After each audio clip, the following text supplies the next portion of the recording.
Hi guys, thank you for clicking on this video. I wanted to make a video about Detective Jonathan Diller. I know that I'm late and I apologize. I'm not on the job anymore, so I can't just walk over to a computer and punch up the perp's criminal history. I had to fill out an application, submit a payment, and wait for the court to respond, and that took a while. So I apologize for coming to you late. Detective Jonathan Diller, 31 years old, shot in Queens. The perp shot him in the stomach. He unfortunately died. Here's some of the news coverage. Officer Diller was 31 years old, with just 3 years on the NYPD. The married father of a year-old son, shot to death on a street in Far Rockaway, Queens, where he and his partner approached two men in an SUV, parked illegally in a bus stop. The men refused repeated orders to step out of the car before detectives say the passenger shot Officer Diller through a closed window. His partner returned fire and shot the suspect in the back. He's identified by police as Guy Rivera, a 34-year-old man with 21 prior arrests, including 9 felonies.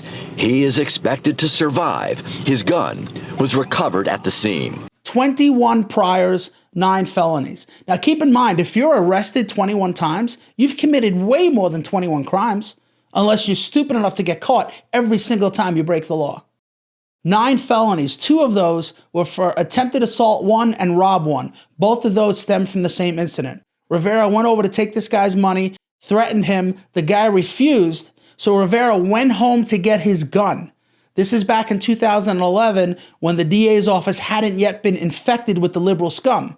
So the perps were actually afraid to carry. So Rivera had to go back home to get his gun, came back, saw the guy, threatened him again, shot at him twice at point blank range in the stomach and missed. Donald Foots told the Daily News, he was standing 2 feet away from me.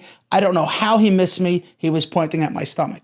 Now you attempt to shoot someone in the stomach at point blank range. We know that can kill you because that's exactly what Rivera did to Detective Diller. Shot him in the stomach at point blank range and Detective Diller died. So he should have been charged back in 2011 with attempted murder. Instead, he was charged only with attempted assault 1. He ended up doing 3 years for that and was out in 2014. In 2016, he was arrested and charged with selling drugs to an undercover. He was sentenced to 6.5 years, but he only served 5 and got out in 2021. Rivera also had a shiv shoved up his ass. And for those who don't know, that is a small stabbing instrument that is used in prison against other prisoners and sometimes against correction officers. Cops believe that these 2 guys were staking out a cell phone store and were planning on robbing it. So Rivera knew that there was a possibility he was going to get caught and get arrested that night, so he put this knife up his ass just in case he needed it later. Let's go to mutt number 2, the driver, Lindy Jones. Silent and seemingly unfazed, 41-year-old Lindy Jones was off to Central booking, ushered into a police cruiser outside the 101st Precinct, right past a big picture of Officer Jonathan Diller propped up at the door. Police stopped this Kia parked in a bus stop on Mott Avenue Monday evening. Jones was behind the wheel. Police say he and his passenger, Guy Rivera, refused to roll down the windows, and when Officer Diller demanded Rivera show his hands, he shot the officer. Jones has an extensive and violent arrest history, including 14 priors, 1 for possessing a loaded firearm last April. He was out on $75,000 bail and previously served 10 years on attempted murder and robbery. The suspected shooter, Guy Rivera, is still hospitalized, pending charges for him. As for Jones, he faces up to 15 years in prison if convicted on the weapons charge in this case, and an additional 15 years if convicted on that open weapons charge from last April. Let's talk about that open weapons charge. Last year, on April 17th, Jones was arrested for carrying a loaded firearm. And do you know what happened with that case? Nothing. It was adjourned 17 times. They just refused to prosecute this guy. And by the way, this guy's nickname is Killer. And just like Rivera, Jones also tried to kill someone. But Jones actually shot the person 3 times. And unlike Rivera, who had that case dropped to attempted assault, Jones was actually charged with attempted murder and he was convicted of it.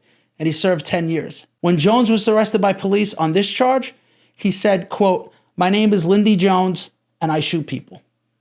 The report mentioned that Detective Diller's partner shot Rivera in the back. That person happened to be a sergeant. The SBA put out a statement. Here it is. The Sergeants Benevolent Association, in a letter to its members, said the city council and many prosecutors are complicit in this utter destruction of civilized society. I'm sure that many elected officials will attend Diller's funeral, shed a few crocodile tears, and prominently seat themselves for a good photo opportunity. The sad reality is, we don't want them there. The letter specifically called out Jumaane Williams, who not only pushed to defund the police, but threatened Mayor de Blasio that he would withhold property tax revenue if de Blasio didn't freeze the hiring of new cops and take the cops out of school. Would you want this asshole coming to your wake?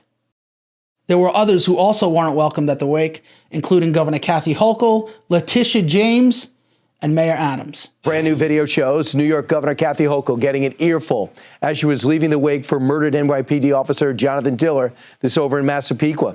A source tells me this happened moments after Hochul refused to abide by the family's wishes. They would do an open casket viewing, and she did not want to wait on the outside. So she came in while they were closing the casket.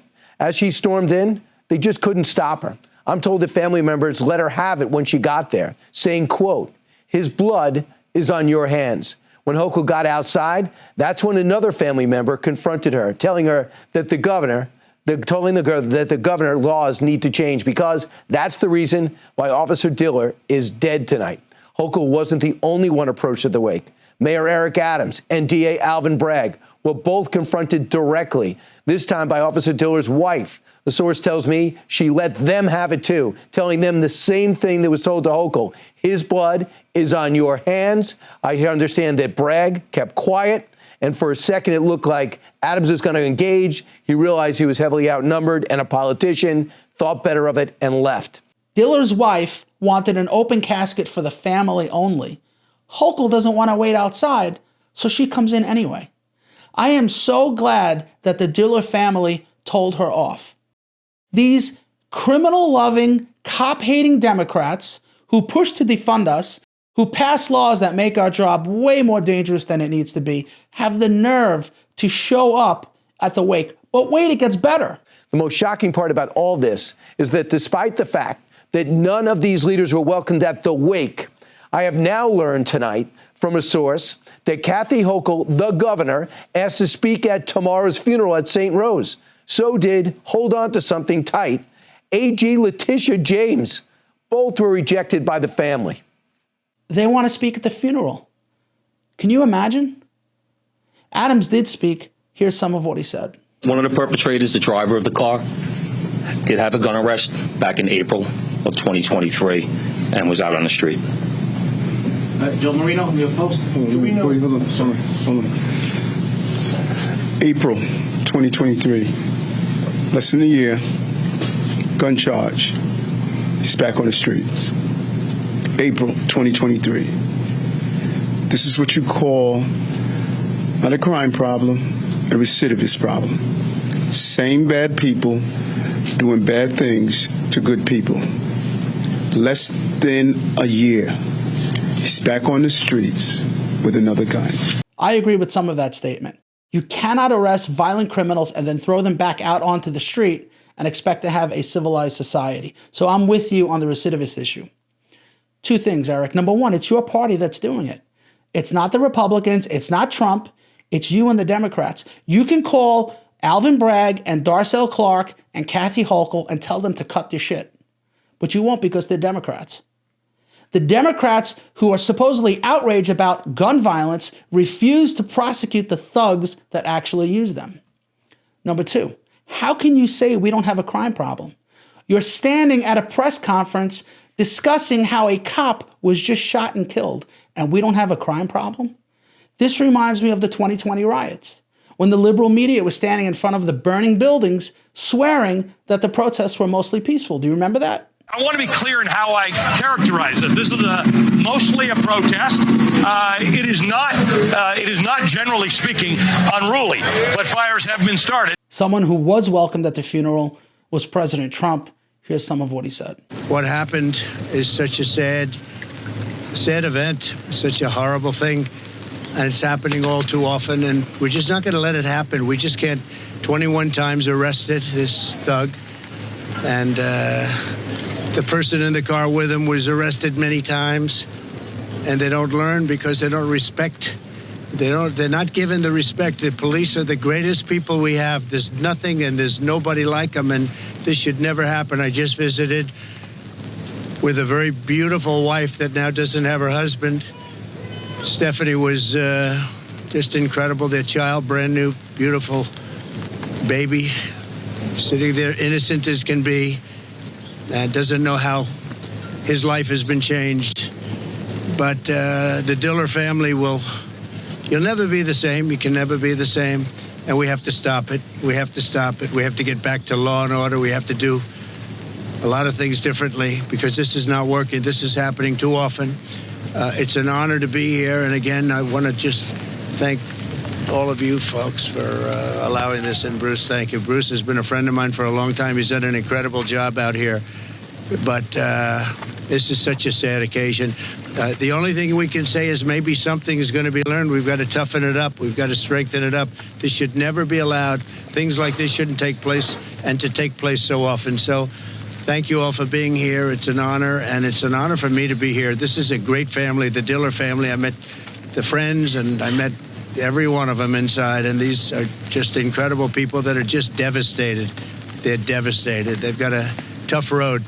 It's going to be a very tough road. Where was Biden? Why didn't Joe go? President Biden joined by former Presidents Obama and Clinton, raising $26 million during a record-breaking fundraiser at Radio City Music Hall. A star-studded fundraiser at New York's Radio City Music Hall, raising a whopping $26 million in a single night. President Biden sharing the stage with his two Democratic predecessors, Barack Obama and Bill Clinton, in conversation with late-night host Stephen Colbert. Big-name stars coming out too, including Queen Latifah and Lizzo, seen here in video shared by the DNC chair.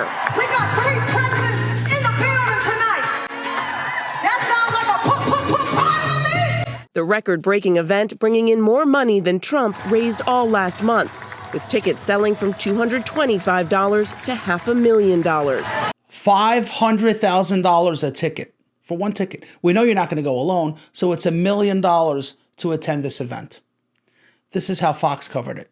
So here's the headline from the cover of the morning New York Post. Trump attends the wake for killed hero NYPD cop, while 3 Democratic presidents attend a glitzy fundraiser. The New York Post writes about the Biden event Thursday night offered the chance to have a glam photographer snap you slapping hands with President Biden or predecessors Barack Obama and Bill Clinton for a donation of a mere $100,000 to Biden's re-election campaign. Pretty posh for the supposed party of the working class. Working class, my ass. It's $1 million to attend, and then another $100,000 to $200,000 to slap these guys a high five. And you thought the Republicans were the party of billionaires. Biden landed at noon. He had plenty of time to get to the wake. He just didn't want to go. Trump flew in from Florida, but Biden couldn't drive from Manhattan to Long Island. And before you tell me that Trump really doesn't support cops and this was nothing more than a photo op, let me show you how Trump really feels about police. America's police and law enforcement personnel are what separates civilization from total chaos and the destruction of our country as we know it. We have to respect our police. We have to take care of our police. They're protecting us. And I want to just tell you, the respect that we have for law enforcement is unbound. It's unbound. They're actually talking about not having a police force. Well, that's not happening with us. We're going to have stronger police forces because that's what you need. I just saw the police over here. Where are these? Look at these guys. These are beautiful. Come here, come here, come here. Come here. Come here, fellas. Come here. Come here.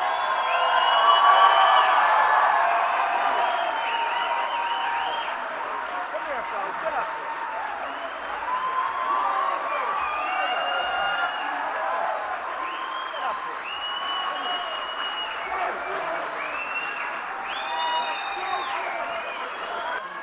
Nobody's going to mess with these guys, that I can tell you.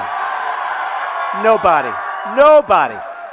But the big thing is we have to let them do their job. They do an unbelievable job. You know, my father always used to say, son, he meant it too, never say cops. It's disrespectful.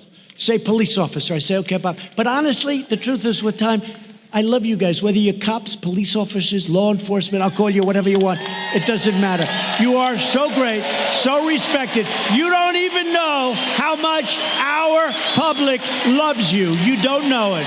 You don't know it. And while Biden didn't go, he had his press secretary weigh in. And of course, she made this about gun control. President Biden is deeply grateful for the sacrifices police officers make to keep our community safe.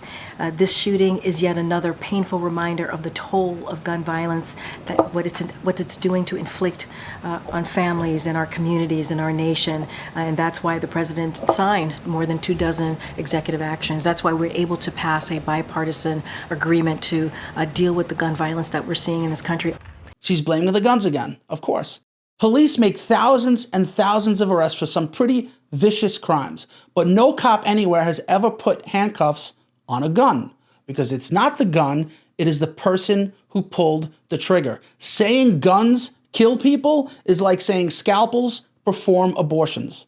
It is a ridiculous statement, and the Democrats continue to make it. And again, if you really cared about gun crimes, you would prosecute the thugs who use them. Karine, did you call the Queens DA, Melinda Katz, and ask her why her office refused to prosecute Lindy Jones? Why her office adjourned the gun charge 17 separate times and allowed Jones to be on the street to participate in this cops killing? Of course not.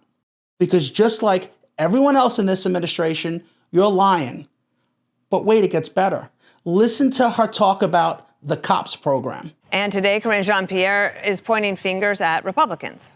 Surge under the previous administration, which repeatedly attempted to cut the COPS program, all of their budgets targeted that key funding for the police, and congressional Republicans just proposed doing it again. So this is a president, this is a Biden-Harris administration, have done the polar opposite, taking decisive action from the very beginning to fund the police and achieving a historic reduction in crime under his leadership. She's doing the exact same thing Jen Psaki did. I made a video a couple of years ago when the Democrats started blaming the Republicans for wanting to defund the police. Here's a small clip of it. Please watch. Peter Doocy asked her again about this. Watch her have the nerve to say that Biden ran on a platform of boosting funding for law enforcement. You mentioned at the last briefing that you think Republicans wanted to defund the police because they did not support the American Rescue Plan. Which Republican ever said that they did not like the American Rescue Plan because they wanted to defund the police? Well, first, let me just note that the president ran and won the most votes of any candidate in history on a platform of boosting funding for law enforcement after Republicans spent decades trying to cut the COPS program. Biden ran on a platform of funding law enforcement? It astounds me how easily these Democrats lie. And they expect us to believe them. But anyway, she mentions the COPS program, Community-Oriented Policing Service Program. That was established in 1995 by Clinton, and she talks about how the Republicans tried to defund it. Yet, President Obama, in the last year of his first term, cut the program by 60%. In 2012, he allocated just $199 million for that program. That was the lowest since inception. But she talks about the Republicans trying to cut it. Let's watch the next press conference. She does it again. And I will note that while the president ran on and won the most votes of any candidate in history on a platform of boosting funding for law enforcement after Republicans spent decades trying to cut the COPS program, which again is public record. We don't need to undervalue the intelligence of the American people. The president ran on increasing that funding. It's in his budget. In President Trump's budget, he significantly cut that. So that's a change. President Trump significantly cut the COPS program. That's what she said, right? Here it is. This is the COPS program under Trump. He was elected in 2016. In 2017, it went up from 212 to 222 to 276 to 304 to 343. Trump didn't cut it. Neither did the Republicans. She's just lying again. I'm shocked. I'm shocked. I know a lot of people are going to say, well, you shouldn't be. They're Democrats. But really, they don't think we're going to look this up. They are banking on people not going through the trouble to fact check them. We can't trust the media, so we have to do it ourselves. Trump did not cut that program at all. He did not reduce the budget. That is a flat out lie again. But she kept saying it. She kept saying it. Even though Trump raised it every single year, she says that he cut it. He cut the program. Here she is at another press conference. Well, where is we're going to vote against this because we want to defund the police? Again, I think actions speak louder than words, Peter. So if you oppose funding for the COPS program, something that was dramatically cut by the prior administration and many Republicans supported, and then you vote against a bill that has funding for the COPS program, we can let other people evaluate what that means. They're going to keep saying it. You're going to hear it over and over and over again, and they won't be challenged because we have a dishonest media. The name of that video is Dem Liars. I'll put the link above me. I hope you check it out. The bottom line is she's blaming the Republicans for cutting the COPS program, and it's another lie. Detective Diller's wife eulogized her husband. Here's some of it. It's hard to imagine how long I have to wait to see Jonathan again. When the doors to heaven open for me one day, I hope to see Jonathan standing there looking at me just like he did on our wedding day. My husband died a hero, but he also lived as one. Our world will never be the same, but I know I speak for everyone when I say I could not be more proud of him. It's been 2 years and 2 months since Detective Rivera and Detective Mora made the ultimate sacrifice, just like my husband, Jonathan Diller. Dominique Rivera stood in front of all the elected officials present today pleading for change. That change never came, and now my son will grow up without his father, I will grow old without my husband, and his parents have to say goodbye to their child. How many more police officers and how many more families need to make the ultimate sacrifice before we start protecting them? She mentioned Rivera and Mora. Those were the 2 cops that were killed in the 3-2 precinct. Rivera's wife also eulogized her husband, and she called Bragg out. I made a short video honoring these 2 cops. Here's some of it. Please watch. We begin tonight with the death of Officer Wilbert Mora. He had undergone 2 surgeries over the weekend after getting shot and ambushed while responding to a domestic call. The 27-year-old died today at NYU Langone Medical Center. His partner, 22-year-old Officer Jason Rivera, was killed at the scene on Friday night. The system continues to fail us. We are not safe anymore. Not even the members of the service. I know you were tired of these laws, especially the ones from the new DA. I hope he's watching you speak through me right now.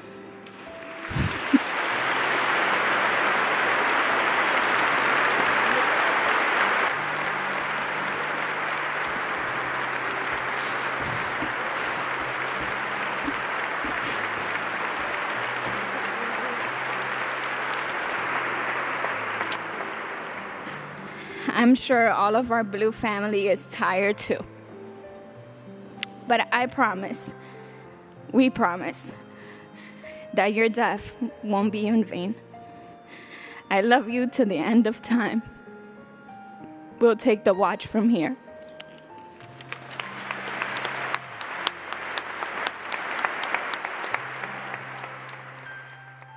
I'm actively engaged in advocacy for is the reduction of really truly talking about the reduction of our NYPD budget and defunding a $6 billion NYPD budget.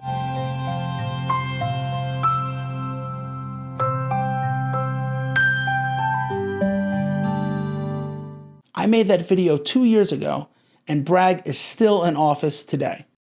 After that shooting, there was such an uprising and such pushback, we actually thought that Hochul was going to remove him from office. But after a while, it went back to business as usual, and we forgot. Here's the PBA president, Patrick Lynch, calling out those corrupt Democrats. Because of the actions of these police officers, what it does is it proves that nonsense narrative that the police are the problem. It puts that to bed. We are the solution. What would have happened? Would there be another crime scene if these police officers didn't come upon and put themselves at risk and get shot? It's not a coincidence that shootings are up in the numbers and the percentages that they are directly after they change the rules and laws that allow us to do the job. It has to stop now. We've said it before. I've said it before. Now's the time. We have to stop coming to this hospital and thanking God that we're alive. Let's do it right. Let's admit that there was a mistake made. Let's change the laws that allow us to do our job. And then we can thank God that we did it right. Sounds great, right? But then you find out he gave Hochul $25,000 for her election campaign. Corruption really does run deep. People ask, how can the Democrats be so easily controlled by a small group of progressives? The answer is power. Democrats like Letitia James and Alvin Bragg and Governor Hochul, they know that if they attack police, there will be a little bit of pushback. Maybe at the wake, on Fox News, the New York Post, but they know it will eventually subside.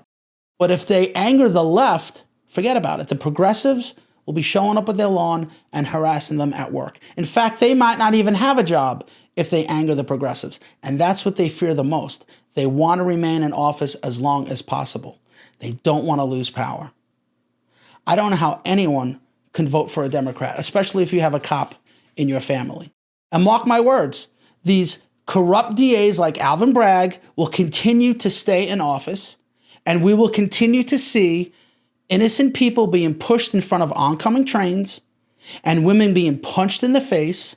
And unfortunately, we're going to continue to see cops being killed because our side does not mobilize like the left. And when I say our side, I'm talking about normal people who have this insane idea that criminals belong in jail. I know I ran long. I'm sorry. I really do appreciate you staying with me to the end. I'm sorry I took up so much of your time. Thank you for watching. If you like this video, please consider subscribing. God bless Detective Diller. God bless his family. And God bless all who serve. Thank you again, and I hope to see you on the next one. Let me get a unit to FDR 112. Shots fired. That's all. And top down.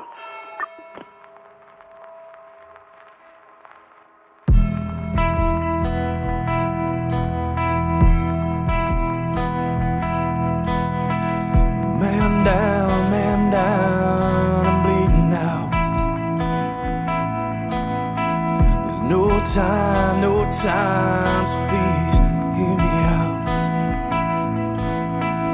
These are the last few words that I'd like to say to you all. This is my last call.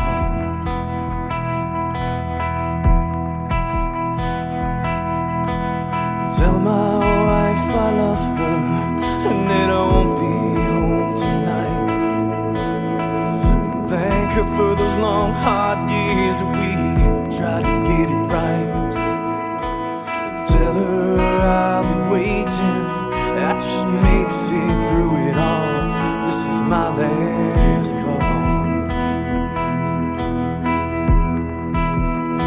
But ask her to forgive me.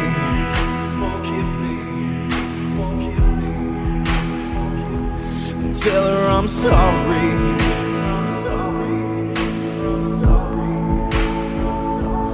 That I can't be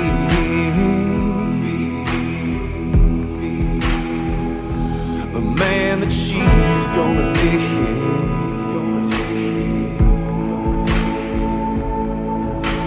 Tell her I'll be waiting where the winter meets the fall. This is my last call.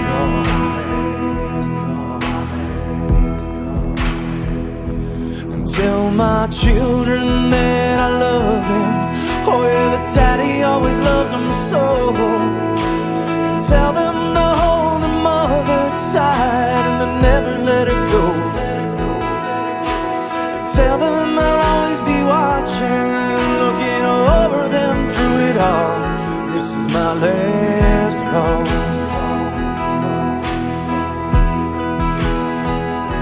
But tell him to fight for me.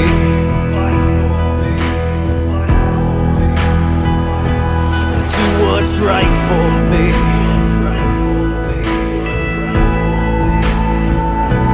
Choose the light for me.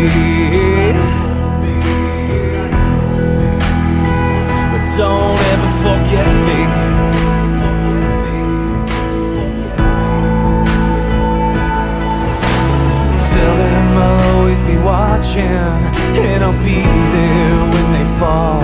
This is my last call.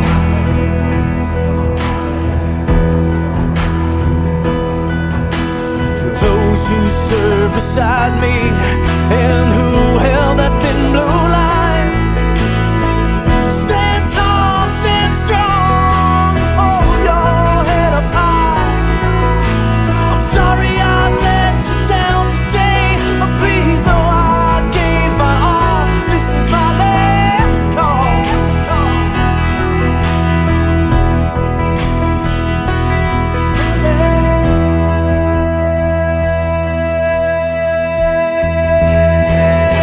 So raise a glass for me.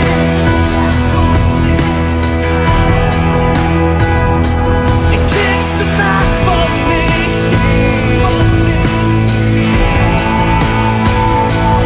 Ring a bell for me.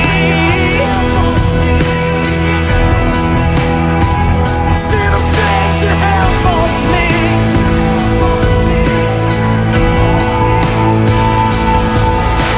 I'd like to think I saved a few good lives, but I couldn't save them all.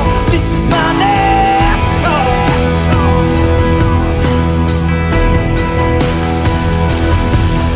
Yeah, I'd like to think I saved a few good lives, but I couldn't save my own. This is my last